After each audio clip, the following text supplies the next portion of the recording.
Subscribe کریں ہمارے channel کو اور بیل آئیکن کو کلک کریں تاکہ ہماری ہر نئی آنے والی ویڈیوز آپ تک بآسانی پہنچ سکے۔ بسم اللہ الرحمن الرحیم۔ جوانی کی عبادت کیا کہنے۔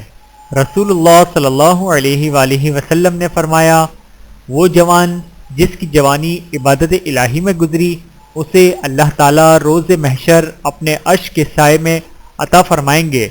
بحوالہ صحیح بخاری، حدیث نمبر 6806۔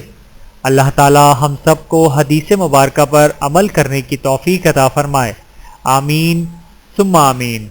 ویڈیو دیکھنے کا بہت شکریہ۔ مزید ویڈیوز دیکھنے کے لیے ہمارے چینل کو سبسکرائب کریں۔ اگر ویڈیو پسند آئے تو لائک کریں۔ اچھی بات کو دوسروں تک پہنچانا صدقہ جاریہ ہے۔ جزاکم اللہ خیرا کثیرا۔ اپنا اور اپنے پیاروں کا بہت زیادہ خیال رکھیے گا اور مجھے دعاؤں میں یاد رکھیے گا۔ Take care. اللہ حافظ۔